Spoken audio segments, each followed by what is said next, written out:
results from the process evaluation of the Titukulane RIFSA implemented by CARE in Malawi.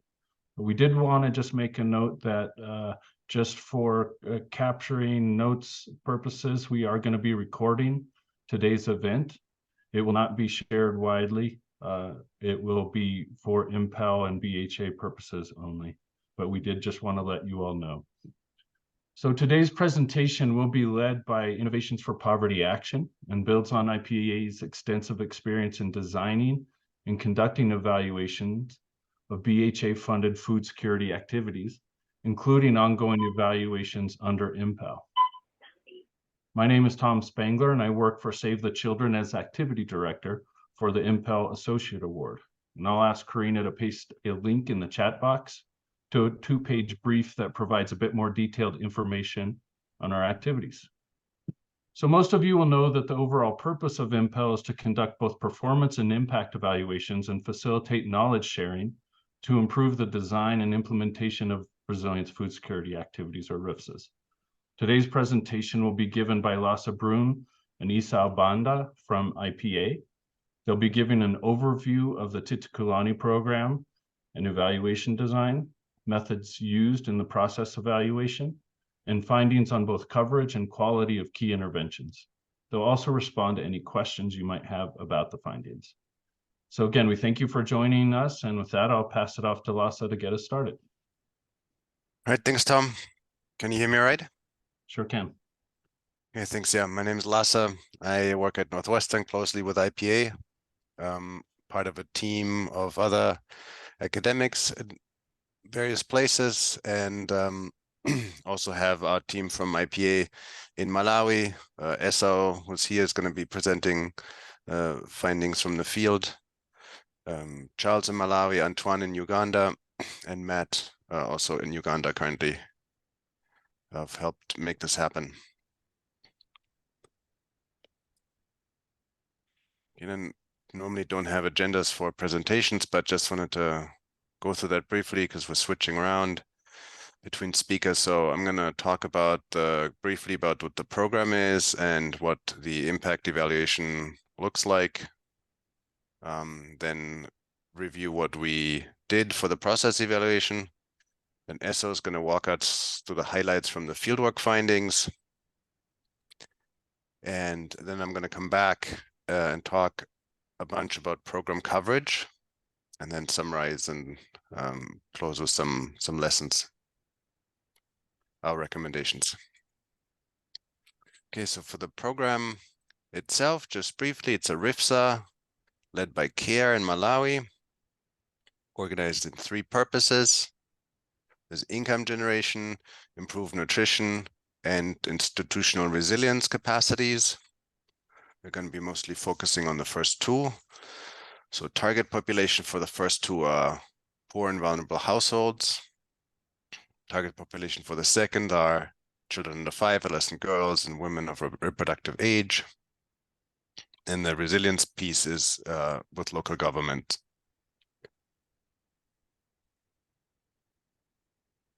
Takes place in 2 districts in the southern region of Malawi, in Mangochi and Zomba. 19 TAs, so traditional authorities, those are the administrative units below the district, but above the village and groups of villages level. 10 TAs were part under the improved nutrition purpose, and 19 TAs were part of the program overall, and Titukulane aimed to be implementing in all villages, which we'll come back to during the program coverage section. But this is a relatively large area, large not geographically, but with a lot of people.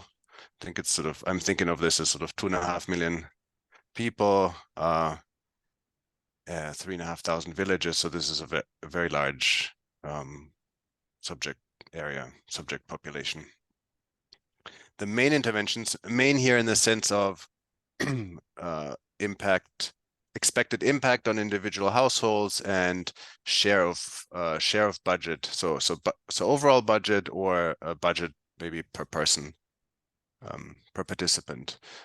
So there are many more interventions, but these are the ones that we think of as the main interventions, and worked it out together with Titukulane. What restricting the process evaluation to from the long list of many maybe lighter touch interventions to this group of core interventions. So it's the care groups with nutritional cash transfers, NCTs. Care groups will abbreviate as CGs, and then it's PGs, the producer groups, which organize farmers into and include farmer field business schools and a smart subsidy program for seed purchases, among other things. There's VSLAs and a WASH component.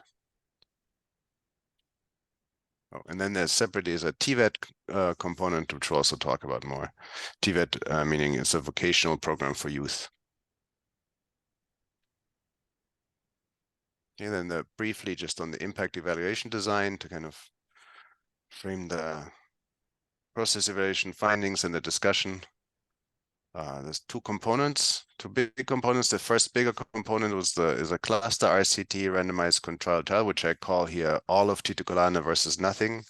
The research questions that we're after here, sort of summarizing or in brief, are whether the Titukulane intervention package, the entire package, increases households' incomes and that diversification of the incomes, and improves nutritional status of children and of mothers and adolescents, but we're focusing mostly on children here. And the strategy for the identification of the causal impact in this cluster RCT is to compare households and villages that were randomly selected to receive essentially all of Titukulane's interventions that we call treatment villages, to households and villages that were not selected, the control villages. And I'm not going to go into all the details here, but happy to discuss later if there are questions. The second one is what we call the TVET micro experiment. I think I don't know where the micro experiment name come from, but it's stuck in the beginning, the kind of signaling that this focuses on just one component is much narrower in scope. Research question here is, does the TVET program increase participants' income and well-being? And to measure impacts, we look at youths who are randomly selected to receive the training program and the cash that comes with it, call it the treatment group for this experiment, to youth who were eligible but not selected. So that's the control. Okay, for the process evaluation, when I see there's a question in the chat, maybe I should say, if you want to put all your questions in the chat, and then Esso and Julie's here can start answering them, and maybe I can pause before I hand over, after handover, see if there's any questions. Okay, so for the process evaluation, just what we did, first to motivate what is the role of this process evaluation as part of what we're doing. So it's part of the larger impact evaluation and complements the RCT. That is the main focus of this impact evaluation. We want to understand the program, which interventions were carried out, with whom and how, and aspirationally also how well. So the idea is that when we measure impacts, comparing households and treatment and control group using quantitative measures from household surveys and follow-up surveys, midline, endline, we can look at the results, or can look at the effects or the absence of effects, and then put that together with an understanding of what the program actually was. And I would say that here the aspiration is to look at quality as much as we can, but in reality, with the complex program like the RIFSA, and one that is also kind of evolving as the program gets rolled out, a lot of our focus has been on one step back, just understanding the program, which interventions exactly are carried out, with who, and how. And so that's obviously necessary to interpret the results we get in the end, but it's sort of a little bit more upstream from understanding how well each of them was carried out. And then by necessity, sort of budget and trade-offs, the scope here is going to be narrow, and the depth somewhat limited. So there's the RCT taking place with large number of households, and time going into that, and then the idea is to complement it with a more focused, a more narrow process evaluation to find out what happened. And the goal is not to evaluate every piece, every single intervention that were part of the package in a kind of in a way that is as comprehensive as the RCT. And so again, the idea is to complement the RCT and understand what happened. And then I should say that as part of the RCT, normally there's also, since it relates to the process evaluation, there's also an opportunity in this follow-up work that we're doing, or would be expected to do with many households, a chance to follow up on some of the issues and get a more comprehensive picture. And so then what do we do there? First, we start with the preparatory meetings and some field visits. We started right in the beginning with regular meetings every 2 weeks, essentially with the project management unit of care, with in-person meetings with the M&E lead, and then frequent separate calls with different program staffs to just understand what the program pieces are and how they work. We did field visits for preliminary observation. We focused here on the care groups and the TVET.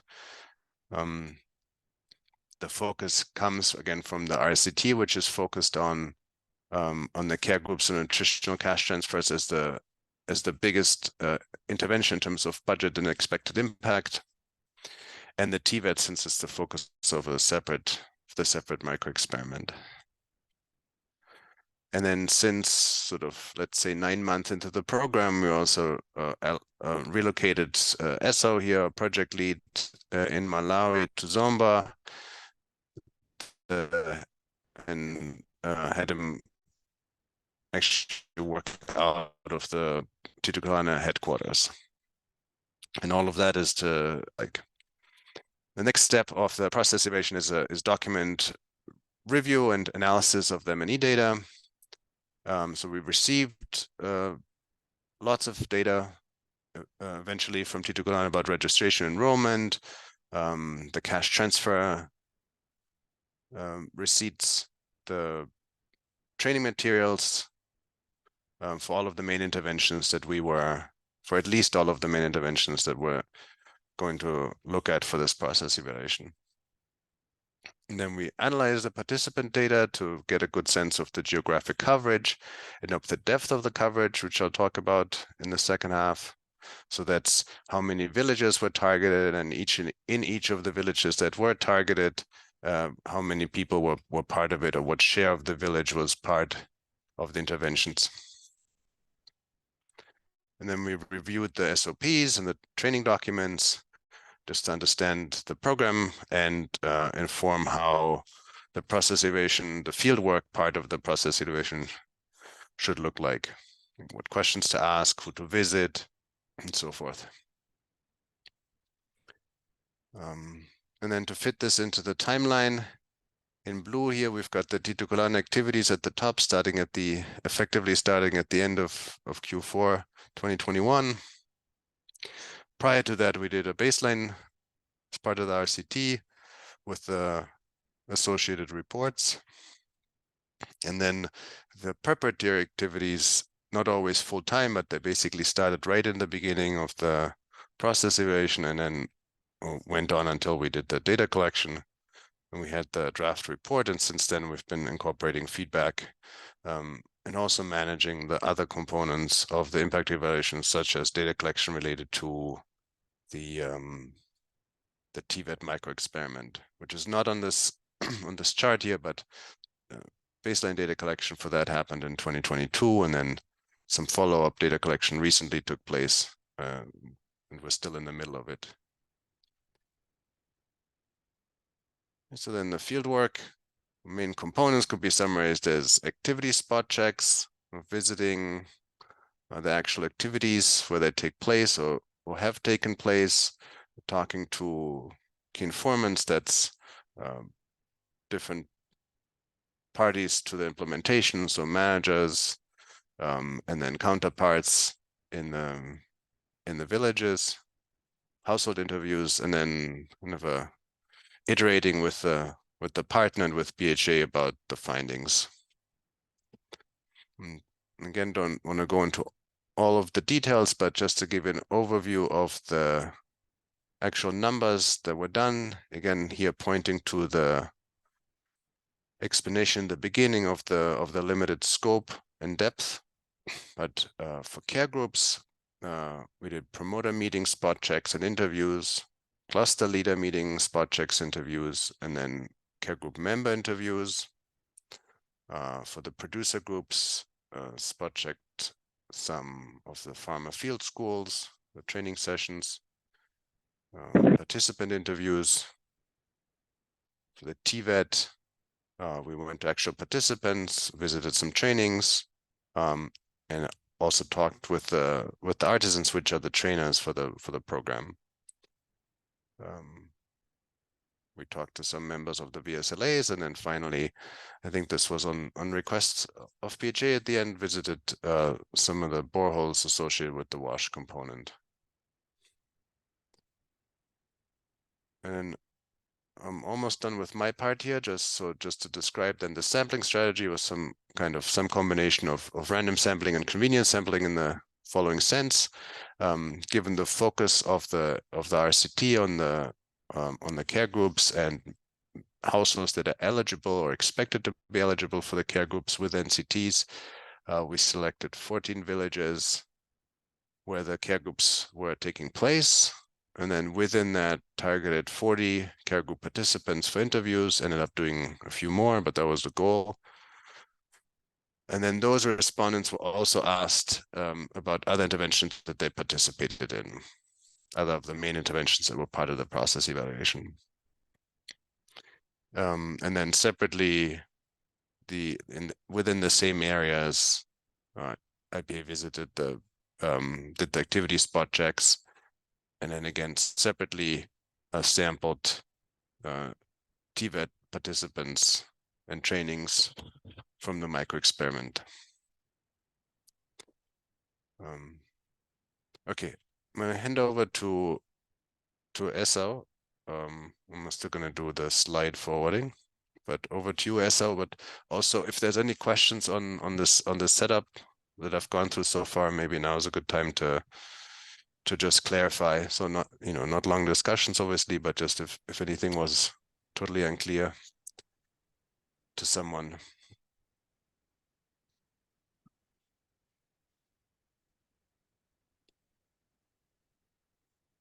Okay, then Esau, over to you. Thanks, Lasse. I will proceed with the highlights of the findings from the fieldwork, beginning with the care groups and the nutritional cash transfers. I will talk a bit more about these two interventions. Like Lasse said, these were central to the design of the main impact evaluation that we were focusing on. Beginning with care groups, by definition, care groups are community peer-to-peer support groups that provide health and nutrition training to pregnant, lactating women and mothers of children under 2. In terms of the structure of the care group, the district nutritional committee, supported by Titukulane staff, train government frontline structure on different health and nutritional topics. In turn, the frontline staff trains care group promoters, who also later train the cluster leaders. And then the cluster leaders take the messages trained to beneficiary mothers in their households via group meetings, but also through the home visits.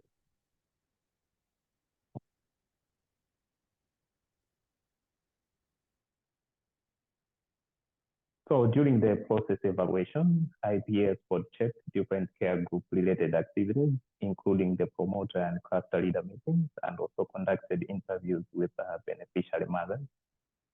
In terms of the meeting attendance, there was high meeting attendance for the promoter meeting.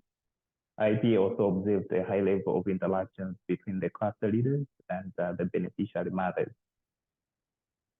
The quality of the training was also high, as evidenced by high information retention when the program participants were quizzed on different questions on topics covered at a care group. However, IP observed a challenge with the cluster leader meetings, as almost only half of the expected cluster leaders attended these meetings.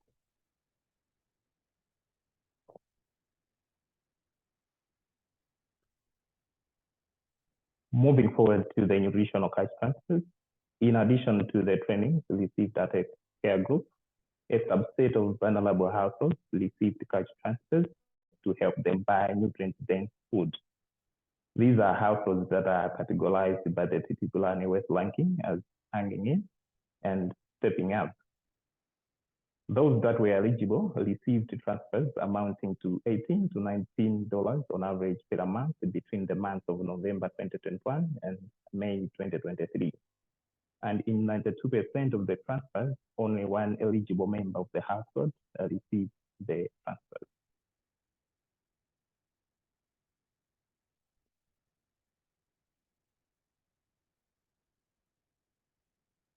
An analysis of the program documents and the administrative data shows that the program targeted to reach 22,000 households within the 8 months.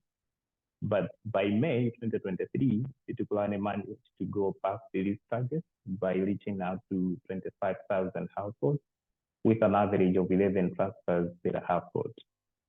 In terms of the challenges observed, complaints from the program participants on enforcing care group participation as a requirement condition for receiving the transfer forced the program to restate the intervention between the months of May and June 2022.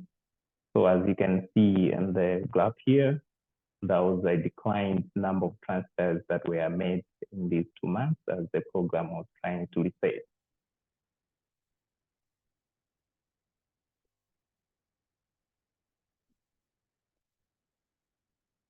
Speaking to participants who got the transfers, most reported using the money to buy food and seconded by clothing.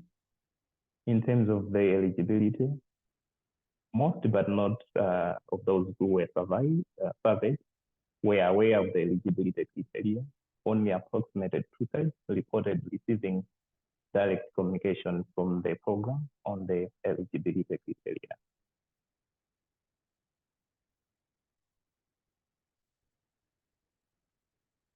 Moving on to the highlights of producer groups. By definition, a producer group is a farmer group formed by existing VSLA members engaged in a common value chain, such as the groundnut, soybean, and pigeon peas. So together as a group, these members of a producer group participate in a number of agricultural-related interventions within the Titukulane, including the farmer field business schools, the smart subsidies, commodity marketing, and agricultural loans.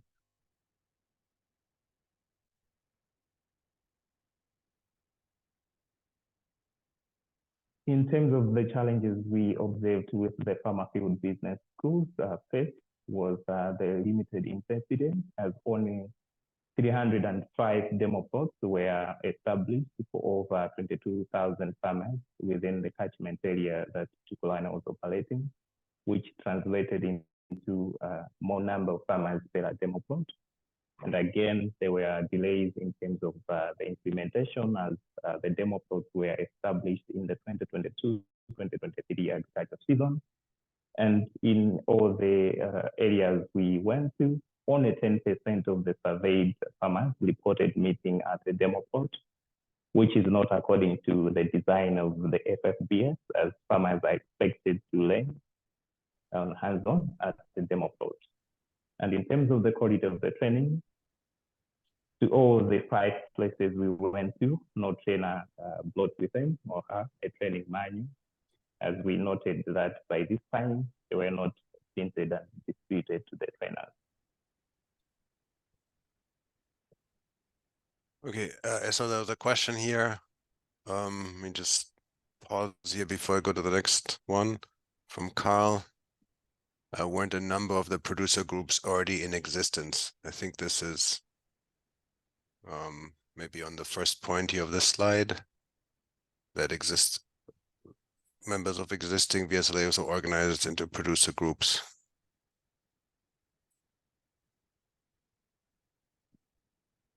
And then just reading here, Brian wanted to see again when the interviews took place. Let me skip back here. So presumably relative to the implementation of the program, I'm assuming. So this is a Titukulane timeline here in blue. And this data collection took part at the end of 2022, in the beginning of 2023. So do you want to take the question about the producer groups? I don't know the answer. We might be able to find out, but if you know, chime in. What we know about the producer groups is that they are formed from existing VSLA members or groups. So in essence, to answer your question on the existence of producer groups, I would say yes, they were existing at the time. Yeah, but okay, maybe we can discuss more at the end. Move on, just if this is an important point to discuss.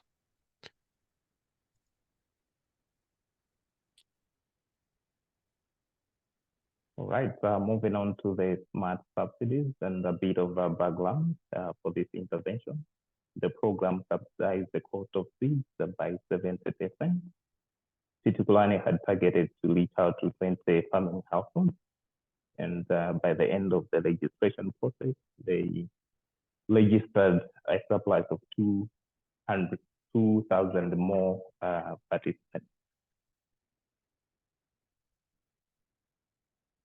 Next. By the end of the program, Titukulane registered about 73% voucher redemption rate out of the 22,000 registered farmers. During the input delivery and seed redemption, farmers were also able to verify the certification of the seed via their mobile phones. However, the intervention faced a couple of challenges, including the delayed start of the seed distribution processes, lengthy waiting time at the distribution site, and there were also reported mismatches between what was registered and to what they were delivered to them as farmers. This resulted into some farmers rejecting some seeds delivered to them, citing unsuitability of the varieties to their local environment.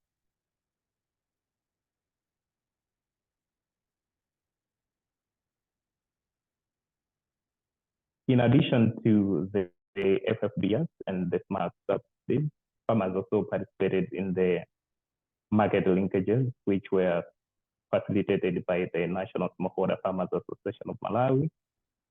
Of all the farmers that we interviewed during the process evaluation, none reported to having participated in these market linkages for the 2021-2022 agriculture growing season or marketing season rather.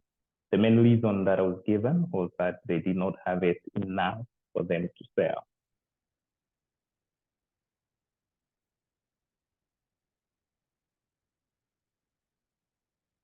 And then we also interviewed participants participating in the village savings and loan groups.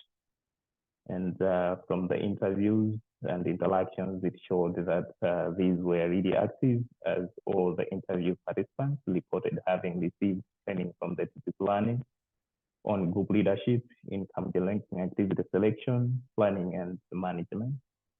There were also some serving and following activities happening within the groups.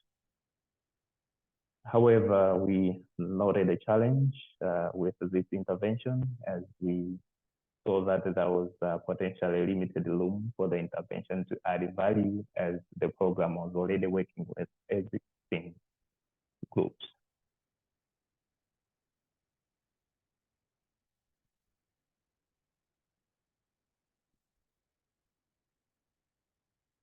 We also visited and spot checked some wash-related interventions, specifically the boreholes that Titukulane had constructed and rehabilitated. The program had targeted to construct 30 new boreholes and rehabilitate 150 boreholes. And by this month, we got an update that this target was met. And for all the boreholes that IPA got checked, or were checked and were well functioning. And 4 of all the water point committees reported receiving the training on borehole repairing, and 3 out of the 4 received an orientation on basic water testing. The water point committees also reported that they were now able to do the basic repairing of the boreholes once they break. Next.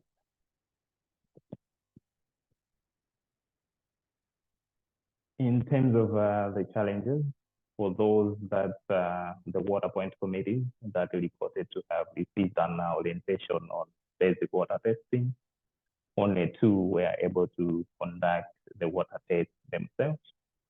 And the other challenge that we observed was that out of the 167 sites, Titukulane only managed to do the water test in 50 of those boreholes. Reported reasons for the delays were related to some internal consortium challenges. Right. I will now move on to the last part, which is on the pivot, which is the vocational training program, where the youths are attached to local artisans to receive hands-on training in different trades, such as carpentry, tailoring, and plumbing. The youth attend these trainings 5 days a week for 4 hours, and they did this for a period of 4 months. On top of that, they were given a monthly stipend of about $7. And after they are done with the vacation training, they are also given a 5-day entrepreneurship training to prepare them to learn businesses. And once they are done with the entrepreneurship and business training, they're given a once-off transfer of about $150 for them to be able to start engaging in their trade.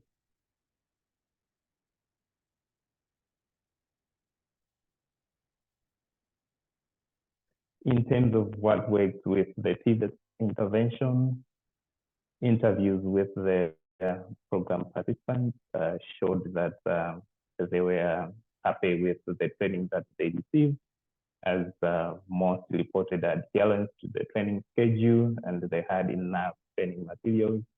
And overall, like I said, that was positive feedback from the program participants.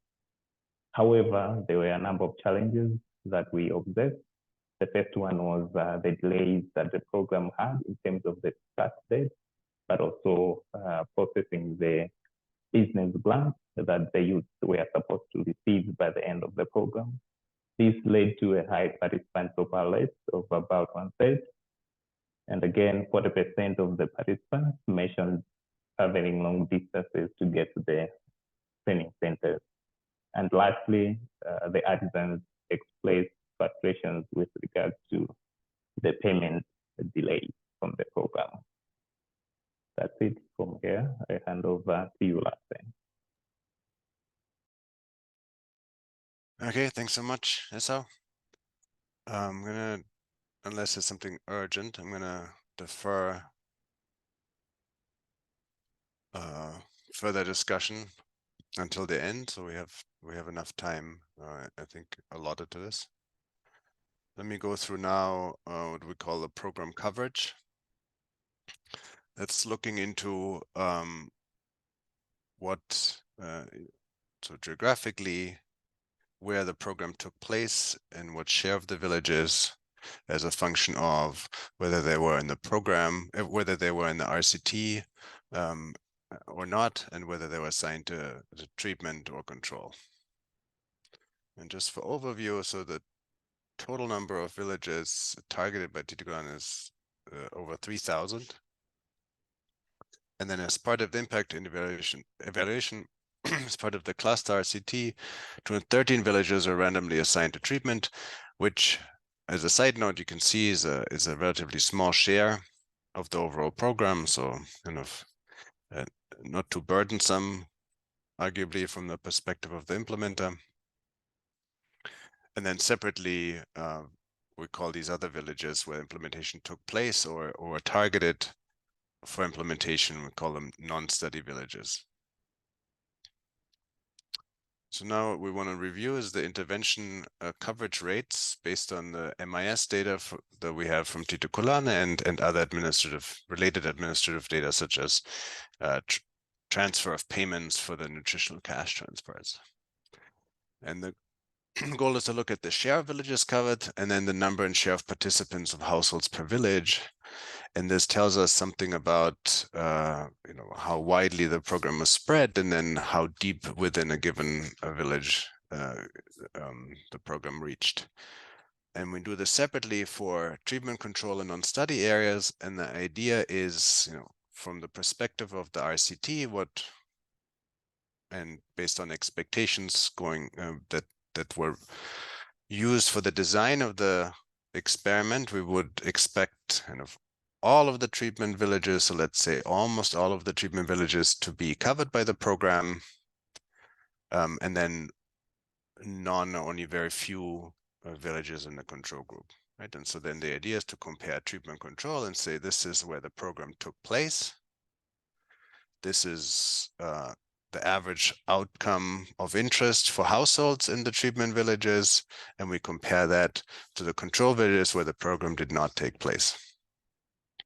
And then we also look at non-study areas just to understand more broadly the program, and then in relation to the RCT to kind of see whether the study areas look like the regular program, the non-study areas, that you might expect that maybe implementation rates are much higher or potentially lower in the study areas. And so to what extent is that is the study RCT results representative for the overall program, but also then just as part of the process evaluation to get a better sense of the program rollout, we'll look at the non-study areas. So then going step by step, the summary here is that most treatment villages, but not all, received at least one of the interventions. And so I'm going to chopping up this table into small pieces. So in the 213 villages, 78%, so 4/5 of those villages, of those treatment villages, had some activity going on. So right there we see it's not 100%, but it's arguably at least sort of the vast majority. And then given our focus on care groups with NCTs, we'll look at the coverage there, and we're finding that it only took place in around half of the treatment villages.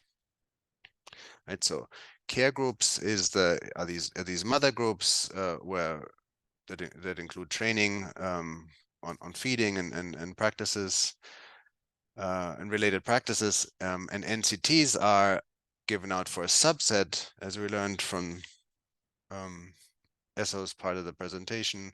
So cash transfers given to a subset of particularly vulnerable households, so in the care group. So the idea is that these are pregnant mothers or mothers with small children, households with pregnant mothers or mothers with small children that are kind of assessed by Titukulane as being particularly poor. And so there we're seeing that in the treatment villages, less than half of the villages, among the treatment villages, less than half were part of the group where NCTs were implemented.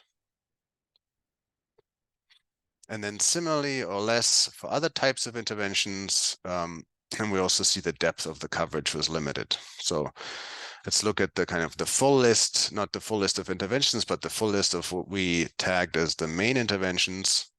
We see that for most of the villages here, the treatment villages, only a minority receives these individual components. Farmer field schools are still relatively high, almost at almost half, and then the percentage goes down for the other interventions. TVETs is a little bit of an exception in the sense that we never expected it to be taking place everywhere. Kind of was a more focused program, but definitely our expectations going into it was that all the villages are target, everyone in the village who's eligible according to the criteria that we understood before were going to be targeted. So what we're finding here now is that, in fact, that's not true. So this is the share of villages that was covered. And now we can look at the depth of coverage. So column 3, here's the average number of participating households in villages, in covered village. So this is conditional on any activity, how many people in the village were participating, again, going off of the MIS and various other admin data from Titukulane. And we see, and then in the last column has this as a share of the village. So treatment village is about 100 households. And so a quarter of the households are in care groups and 18% in NCTs. We don't have the sort of exact, we only have the eligibility criteria at baseline, and at baseline, we would have expected to be about a third of the households to be falling into these categories. So conditional on where the care groups were implemented, the implementation rate was sort of relatively high, maybe a bit lower for care groups relative to expectations.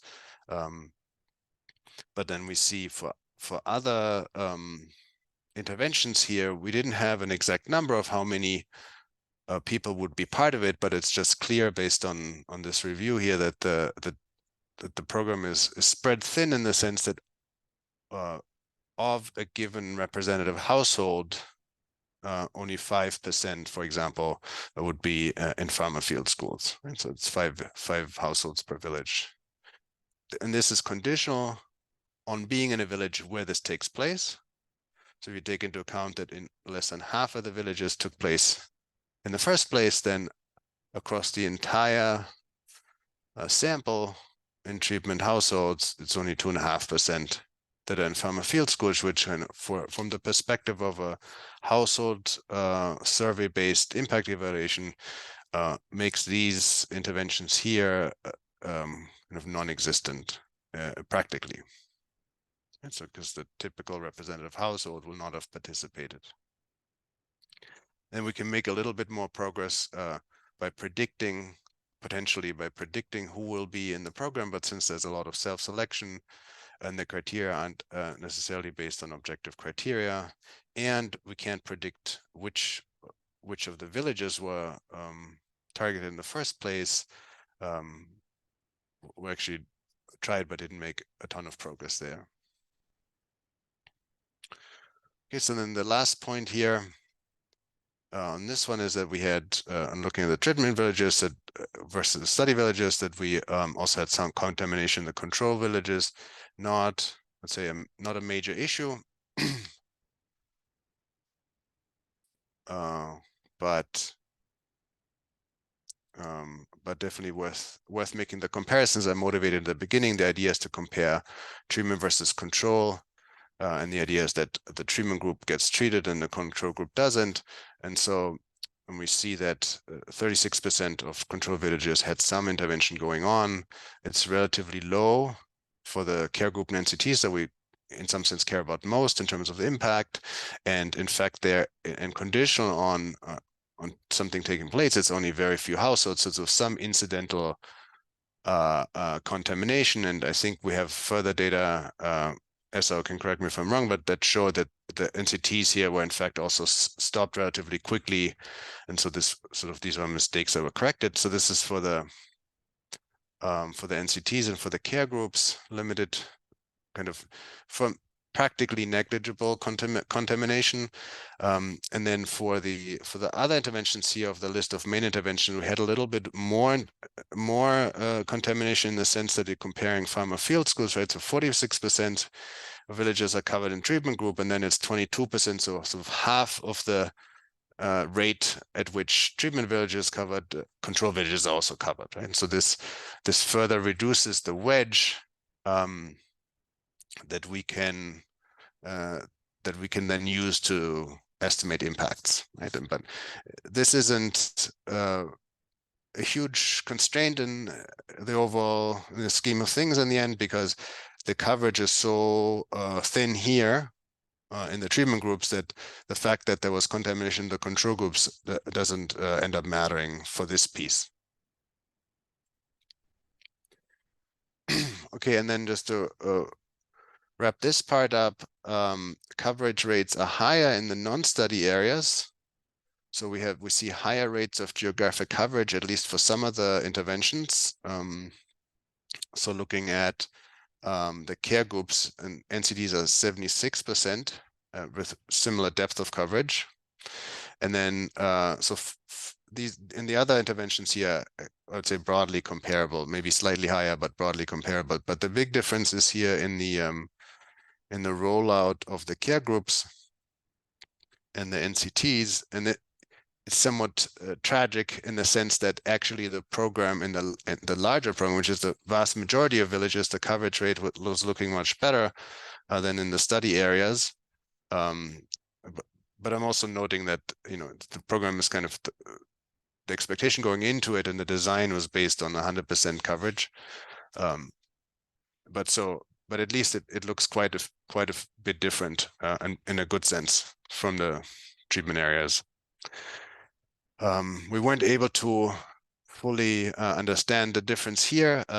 Different explanations were given. Our best guess is basically some internal communication misunderstandings. Lots of different consortium partners to coordinate different levels, and from our experience and sort of in the past, the way we work is we work with the counterpart, and we have agreement, and we have agreement at sort of the top level, and then that information gets passed on internally. But potentially that didn't happen here, although, like I said, we weren't able to fully understand it as of this time. Okay, so that's the coverage in the non-study areas. And let me transition to the conclusion, the summary, and then what we think are some lessons learned. So first of all, the quality of implementation was found to be high for several key intervention pieces. So care groups, for example, it was a big piece, a big part of the program, and from everything we saw was implemented well by our understanding. Again, NCTs worked well; they were well targeted in general, except for some delays. And then there were other pieces that looked well implemented.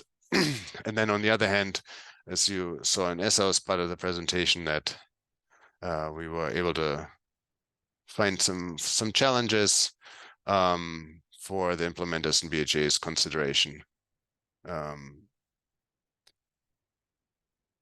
All of this is a little bit from the perspective of the impact evaluation. All of this is overshadowed by the program coverage issues.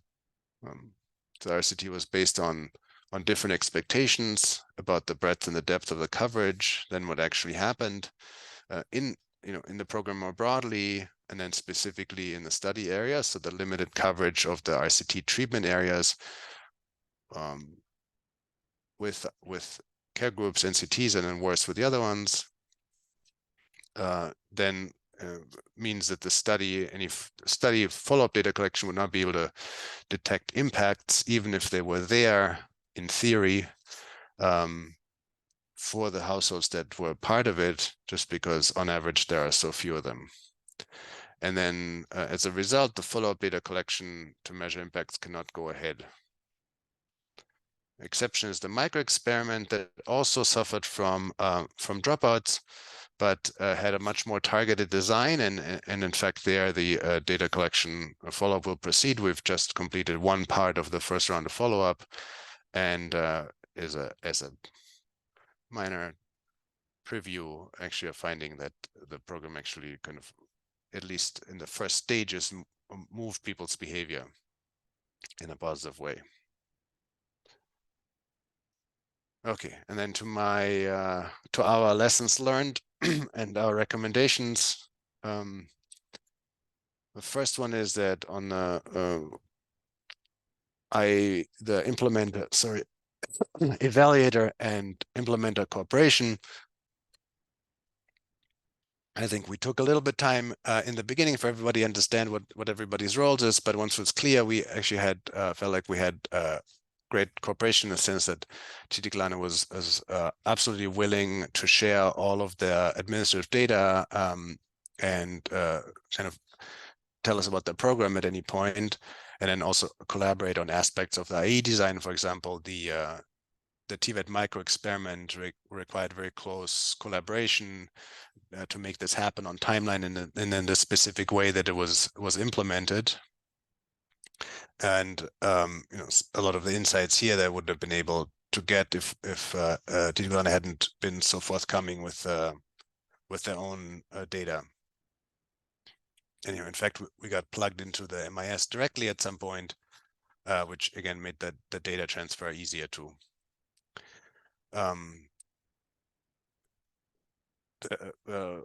For us, for managing the process iteration, at some point, SO have moved to the headquarters and then in fact worked out of the offices of the Titukulane project, and that also greatly improved the information flow and again the willingness of Titukulane to host our staff there was absolutely essential for us to get the understanding that we eventually got of the program.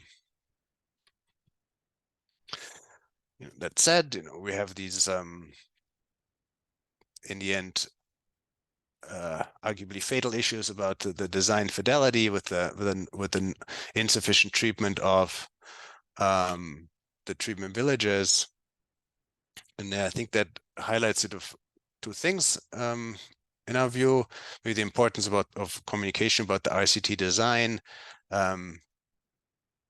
Historically, like I said, we typically have agreement on some top level, in this case with the M&E lead, and then we leave it to the rest of the organization for the information to be trickled down. But I think in hindsight, and if we did this again, given the different layers of the different partners, same program, different districts, different partners, different partners for different program components, that it seems essential that we kind of get in there ourselves and not just kind of leave it to our contacts that we're discussing everything else with.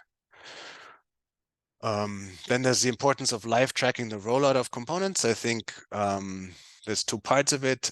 In the beginning, Titukulane, in my assessment, was a little bit slow to get up to production and sharing of the rollout data, and so we made the request right in the beginning, but I think it took a while for the data systems to be up and ready and the data entry to be ready and so forth, given all the challenges on the ground, and there was also the pandemic.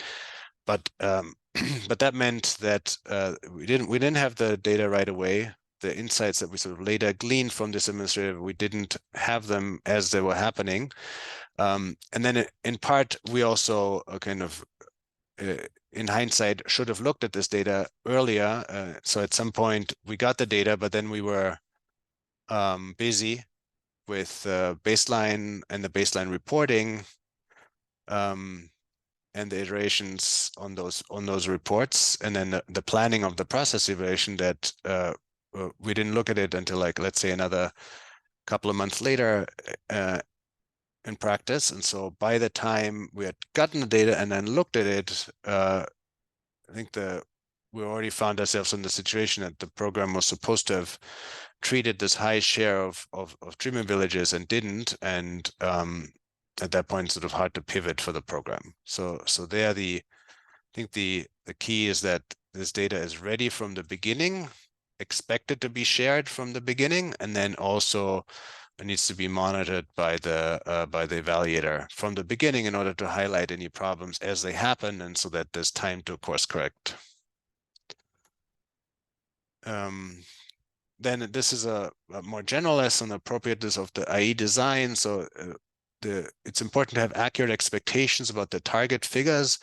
Maybe a lot of the RIFSA start with high ambitions, but they're also not necessarily that concrete in the sense that it's understood that the program changes, the components changes, the targets changes from number of households to coverage to actual interventions. And so we designed it based on our understanding at the time, and then now having a little bit more experience with the typical RIFSA. So at the time of the design of this one, we had evaluated one RIFSA, but my understanding now is I was a bit of a unicorn, the Uganda one. And so we hadn't sort of fully understood the realities of the implementation of these RIFSAs, and so probably kind of a less ambitious design that doesn't aim to capture every aspect of every potential participant of every intervention makes more sense. So we would like to have all the impacts, but then if the program is spread so thin, then in practice just we wouldn't be able to pick this up, and so we need to focus on the pieces that can be evaluated with household surveys. And the last one is, I'm at time here, is process evaluation data. In our opinion, there should be more emphasis of the M&E data on the process, so participation, attendance, and take-up. We work with these registration databases, but there's not a lot there in terms of attendance, or kind of take up that is systematically collected in a processable way. And on the other hand, there's a lot of data collection going on what we call more downstream outcomes that really cannot be used outside of an impact evaluation that has the appropriate counterfactual. And so we would argue for more process data and less outcome data of sort of what mostly includes the typical indicators that the implementer is asked to collect, that ultimately aren't usable for maybe the ambition that they're collected with. And that concludes our part, and I think now we have time for a bunch of time for questions, and I see that there's a lot of messages going back and forth that I haven't been looking at. Back over to you, Tom, for moderating. Or yeah, well, thanks for Lasse for taking a look at those questions. I think Esau's done a great job of responding as he can. Certainly, if you have additional input, I'm sure others will be interested in hearing it. I'll encourage others to weigh in. We do have 15 more minutes allocated for any kind of feedback or questions for IPA. So let's please take advantage of that if you have any. See, there is an additional one from Brian related to Farmer Fields business schools.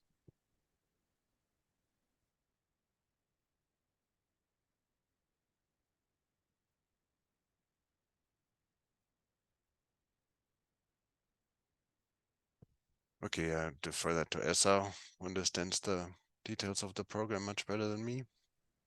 You want to take that, Esau? Otherwise, we'd have to. Yes, thanks, Brian, for the question. In the presentation, we just indicated that I think when we are mentioning on the quality of the training that the program participants receive, we just mentioned trainers, but not specifically as lead farmers. So they are known by different names. Sometimes they are called community-based trainers, but they mean one and the same person. So yes, the program trains lead farmers or the community-based trainers who passes the message or the training to their fellow farmers using the demo code. Thanks.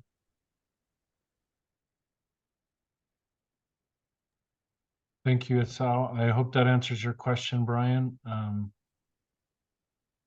Yeah, it seems as though that was helpful. I think, Lasse, maybe in lieu of other questions, if we don't have those now, if you have a moment, I think we've had some earlier questions just about what IPA's plans may be for follow-up research on the Titukulane Rift. So we can confirm that Ultimately, the impact evaluation is no longer taking place, but that doesn't mean that further research isn't being discussed by IPA. If you could maybe give an overview of that, it might be helpful.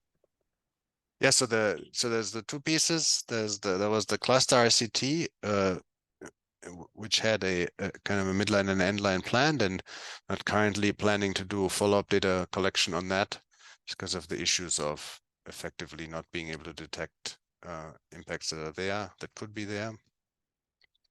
And then, basically ending up with a guaranteed no effect, but then without being able to tell whether that no effect is because we aren't able to measure it or because it's not there.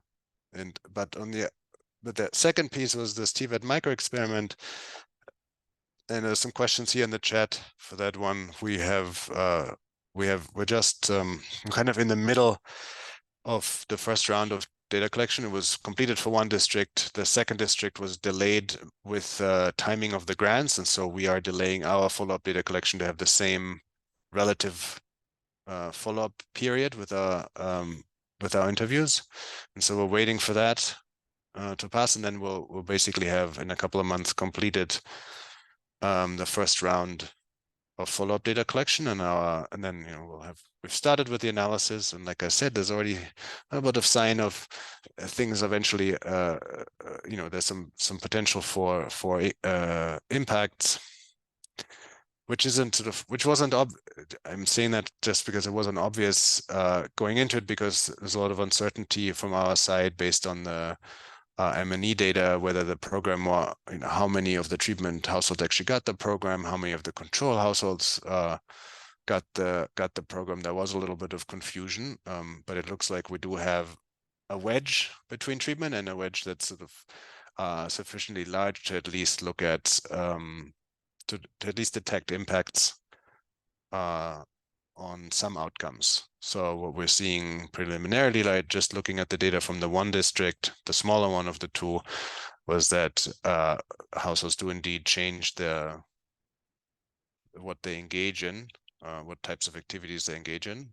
This was 3 months after the receipt of the grant, which followed the several months of training in the vocation. They're spending more time in the vocations that they were assigned to.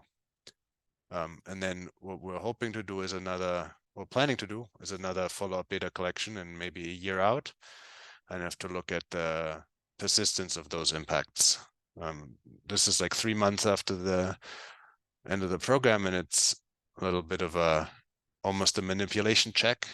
So it's a kind of an intense program with an intense asset transfer, and then we're looking right after all of this took place. So it's kind of a low hurdle to find impacts. And then the real question is down the line, if we're looking in a year, do the youths who participated in this actually continue to have higher incomes and better livelihoods? Okay, thank you very much, Lasse. And I see the note that was kind of concurrent with my prompting you from H Fury, the new incoming AOR. Apologies not knowing your name, but just asking questions about planned research. So hopefully that answers your question. If not, please feel free to come off mute and ask additional questions yourself.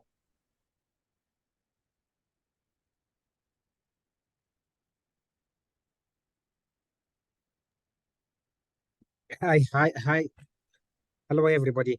I think I tried to put my question in writing, but as the incoming AOR, I've been informed that there are some contamination issues that some you have alluded to in this meeting, such that IPA was no longer going to do any impact evaluation. So I haven't had an opportunity. I'm just coming in now, just getting used to the program. I haven't had an opportunity to follow up or to talk to you. So this is an opportunity for me to find out if an impact evaluation is not happening, what is happening in place. Yeah, and Lasse, please feel free to chime in, and I'll just state the obvious that has been a long road that has been traveled already, and so maybe for kind of all the nuances and background of that, you could also touch base if I'm sure you have already, but additionally with the BHA M&E team. And I believe it's Justin that would be the point of contact, Lasse, but correct me if I'm wrong. Yeah, or Killian, I think in Or this case. Killian, okay. And Yeah, of so the course, Chung and Mara, but yeah, go ahead, Lasse. yeah, nice to meet you. So the short of it is that based on the program coverage that I've laid out here, the main issue is the limited coverage of the RCT treatment areas.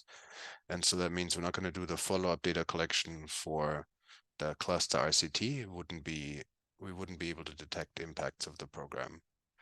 And what will be going ahead is the micro experiment that's focused specifically on the impacts on the TVET youths of the informal component. There's a formal and informal component of the informal TVET program, and that is still ongoing.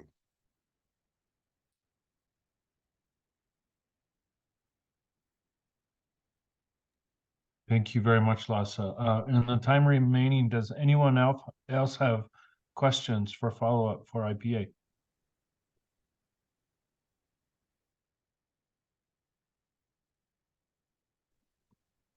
Quick question. This is Brian again.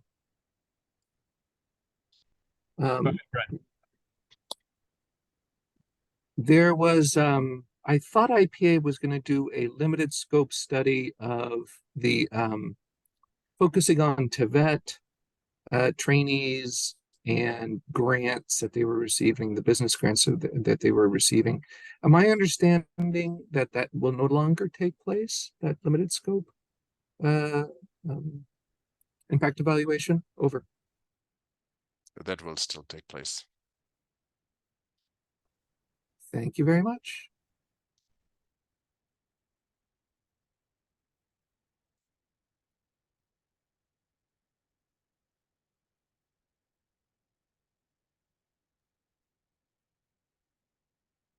Any other questions? And if not, let me first thank everyone for joining, and then importantly, very much thank IPA for sharing these findings. If questions do occur to you after today, please do send them along either to IPA directly or to IMPEL, and we'll make sure that we get responses.